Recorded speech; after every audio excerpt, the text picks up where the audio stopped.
Hello all, this is Bhuvan Tejaswiti and I am explaining our fourth phase of the IBM project. Our project is data backup and recovery for a mid-sized company. So as you see, we have done the object storage and we have created the bucket successfully in IBM Cloud. Also, we have uploaded certain files into it so that the recovery and the backup processes can be done. And post that, we are trying to create the backup using the AWS. For that, first we need to create a bucket using the S3 in the AWS, so which we are supposed to do now. So we are going to have it as a general purpose bucket, and we will be providing the bucket name as my data backup. And in the bucket versioning, we enable the bucket versioning because this is going to protect the data and make it recoverable if it is deleted or modified. Post that, we are going to keep things default and we will be creating the bucket. So once it is done successfully, we can see that we are having a bucket with the name my data bp. Now we are going to open this bucket what we have created so that we can upload certain files. And we have uploaded a file that is a sample file, so which we can use for the data backup process. So now in the AWS we are having both the bucket created as well as we have been provided with a sample file for the bucket. Now in the search bar we'll be going to search for the AWS backup. In the AWS backup we are going to create some backup plans because we are supposed to have backup plans so that we can recover our data. So we'll be creating a backup plan with we are going to start it with a template. We'll choose some template like it will be for a 35 days of retention. And then we can select the daily backups and then we can create the plan.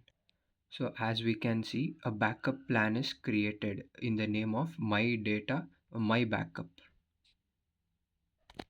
So in the navigation bar, again we are going to search for the IAM roles where we can have certain roles for the backups that are going to be created. So in the IAM, we'll be accessing for the roles and we will be creating for the role. So where we can have the use case and we'll be creating the role for the AWS backup. And we will be going for the next and then we can select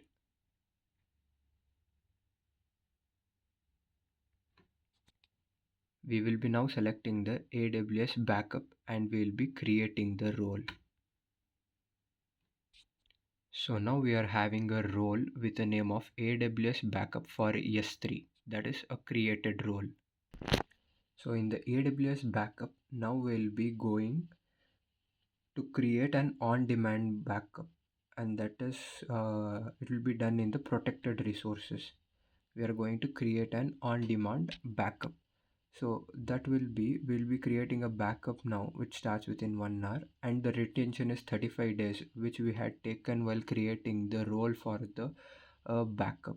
It is the same, so we can choose an IAM role and the role name will be AWS backup for S3 that we had created in the IAM role. And now we can create the on-demand backup. So now we can see that the backup is being created within a resource ID for my data BP. So once this is done, the backup starts initializing. Now we can see that the backup job is getting initialized, so it is showing as a running. So once the process of the backup is initialized, the status shows it has completed. Since the backup is being completed, now we are supposed to work for the restoration of the files. Now in order to start with the restoration, first we go for the S3 where we have already created a bucket. We are going to first empty the resource that are kept in the general purpose bucket and then we delete it. So for that, we'll have to empty the bucket first.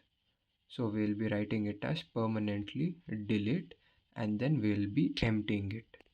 So once all the file in the bucket is deleted, now we can directly delete the bucket by giving us permanently delete, and then we'll be deleting the bucket.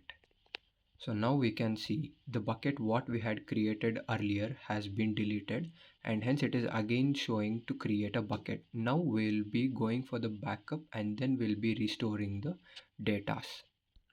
So now again in the AWS backup, we'll be searching in the navigation bar, so that we'll be selecting the recovery point ID and we'll store the data.